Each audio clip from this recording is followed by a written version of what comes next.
अब योगेंद्र जी, मैं थोड़ा सा आपसे आगे का सवाल पूछना चाहता हूं, क्योंकि एसआईआर को लेकर आप सुप्रीम कोर्ट भी जा चुके हैं, वहां जाकर खुद भी अपना पक्ष रख चुके हैं। सुप्रीम कोर्ट का एक ऑब्जर्वेशन था योगेंद्र जी, सुप्रीम कोर्ट में जब यह कहा गया भैया ये जो 27 लाख लोग हैं जो लॉजिकल डिस्क्रिपेंसी में बाहर किए गए, ये अपीलेट ट्रिब्यूनल्स में गए हैं, इनको वोट डालने का मौका नहीं मिल रहा है, ये गलत है। तो कोर्ट ने कहा था कि अगर किसी सीट पर विनिंग मार्जिन से ज्यादा वोट कटे हैं लॉजिकल डिस्क्रिपेंसी वाले, तो वहां पर हम बाद में देखेंगे। मजा नहीं आ रहा है। क्या योगेंद्र जी आपकी टीम, या आप कहेंगे कि टीएमसी वालों को, कांग्रेस वालों को, विपक्ष को सारी सीट्स को स्टडी करके जहां जहां विनिंग मार्जिन से ज्यादा वोट कटे हैं सीटों पर, वो सीटें ले जाकर सुप्रीम कोर्ट में जाकर मांग करनी चाहिए रिपोल की?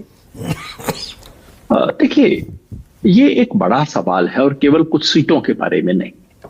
हुआ जो अपने कई बार इसके ऊपर चर्चा कर चुके हैं, लेकिन मैं शुरुआत उसकी ये करने से कहना चाहता हूं कि ये हो नहीं सकता कि जो पार्टी पिछली बार 10% वोट से जीती थी और इस बार 4-4.5% से पीछे चल रही है, वो केवल और केवल एसआईआर की वजह से ऐसा हुआ हो।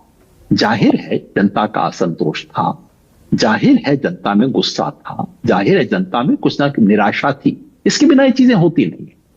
लेकिन मैं फिलहाल एसआईआर पे, क्योंकि आपने पूछा है, और दूसरा ये कि देखिए तमिलनाडु में बड़ा उलटफेर हुआ, ठीक है, इसके लिए कोई चुनाव आयोग को दोष नहीं दे रहा, कोई चुनाव आयोग को बधाई नहीं दे रहा, क्योंकि चुनाव आयोग का काम नहीं है।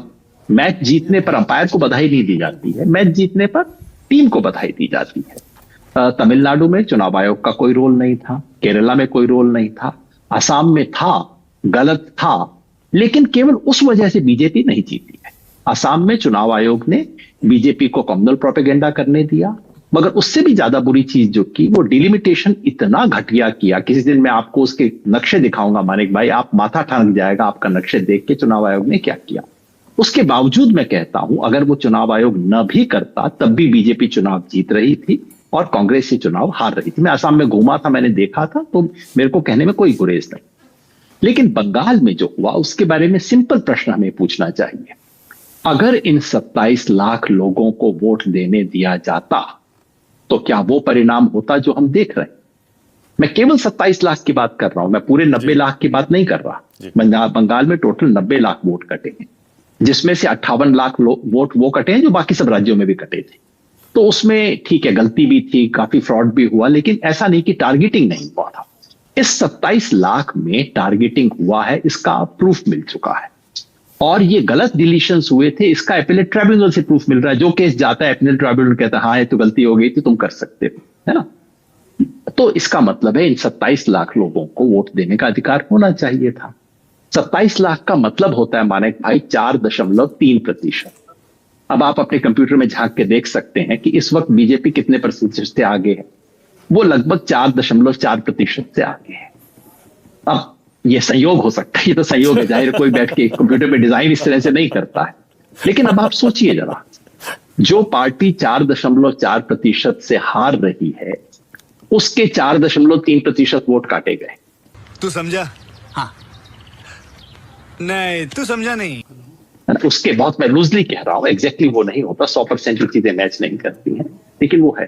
तो ये सवाल तो उठता है ना, जो सवाल जस्टिस बागची ने पूछा, वो सवाल सिर्फ एक कॉन्स्टिट्यूएंसी के बारे में नहीं है, वो पूरे बंगाल के चुनाव के बारे में है। 27 लाख कोई छोटा फिगर नहीं है। आप बताइए ये सुप्रीम कोर्ट कितना दयालु है, कितना सेंसिटिव है। जब सुप्रीम कोर्ट बार एसोसिएशन का चुनाव का समय आता है, सुप्रीम कोर्ट कहता है कि जिन वकीलों को चिट्ठी अंतिम दिन के बाद मिली एओआर होने की, जो वोटर लिस्ट में सुप्रीम कोर्ट बार एसोसिएशन की वोटर लिस्ट पे होने के लिए जो अंतिम तारीख थी, उसके 2 दिन बाद जो लोग एओआर बने, उनको भी वोट देने का अधिकार होना चाहिए। भाई टेक्निकल चीज थी, आपका थोड़ा सा नाम देरी से आ गया, क्या बात है, आपको वोट देने का अधिकार होना चाहिए। कितनी दयालु, कितना संवेदनशील है सुप्रीम कोर्ट। और वही सुप्रीम कोर्ट कहता है कि 27 लाख लोग इस बार नहीं, अगली बार वोट दे लेना। आप बताइए क्या है ये? अच्छा, आई होप आप लोगों ने वीडियो को पूरा देखा ही होगा। ऐसी ही वीडियो को देखने के लिए चैनल को सब्सक्राइब करें और वीडियो को लाइक करना ना भूलें। नमस्कार।